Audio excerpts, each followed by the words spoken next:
Now let's consider the role of local media in exposing corruption in Brazil. You might be wondering, well, just how corrupt is Brazil at the local level? Well, the federal government decided it would try to find out. In 2003, they started an anti-corruption program, and the point of that program was to randomly audit municipal governments for how they were using their federal funds, and then they would disseminate the results of the audit if corruption was found. To give an example, there was a case where they were building a 9-kilometer road in the state of Bahia. Comparable projects were estimated to cost about 1 million reales. Ex post, this project ended up costing about 5 million reales. According to one estimate, there was overpayment by more than 3 million reales.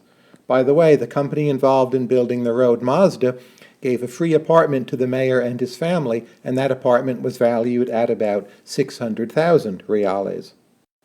That might appear somewhat corrupt. Just to give you a sense of what these audits found, let's look at the distribution of reported corruption. Most audits found between 0 and 4 violations in a specified municipal area, and this is again only with the federal funds money, not total corrupt violations. And it was found that less than 6% of the sample had more than 4 violations. This will be important context for what is to follow. Here are some key results. In these municipalities, the average re-election rate is about 40%. When there are 0 reported violations, that re-election rate goes up to about 53%, which means the voters, it seems, are happy. When there are 3 violations reported, the re-election rate falls to about 20%.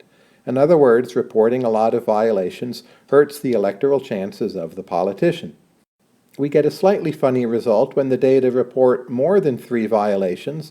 The re-election rate still is much lower than average at 30%, but it's a little funny that the politicians do better with more than 3 violations as compared to having 3 violations exactly. Still, uncovering the corruption really seems to matter. Here's another interesting result, namely that being audited before the election brought to politicians only a slight disadvantage, that the voters seem to be punishing only those politicians who are worse than average, so if you're audited and a small amount of corruption is uncovered, well, voters more or less expected that anyway, and according to this part of the paper, it seems voters actually are somewhat rational, both in their expectations and in their reward and punishment strategies with the politicians. One very interesting result from the paper is that corruption disclosures matter more in electoral terms when local radio is significant.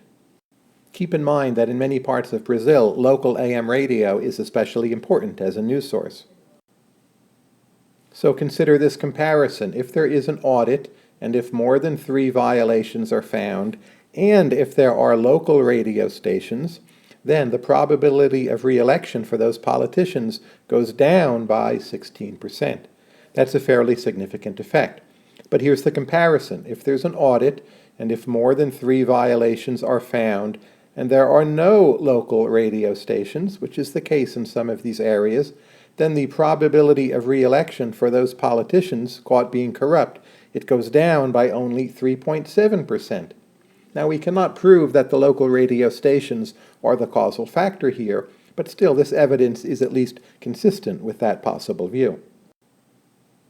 In general, the results of the paper suggest that when radio is significant as a news source, like a lot of stations, that voters revise political popularity less after audits, and that at least is consistent with the possibility that voters already have some sense of how good or bad their politicians are, and the audit makes a smaller difference at the margin. So maybe this is showing, it's not proving, it's not showing it causally, but possibly these radio stations mean that voters are better informed to begin with.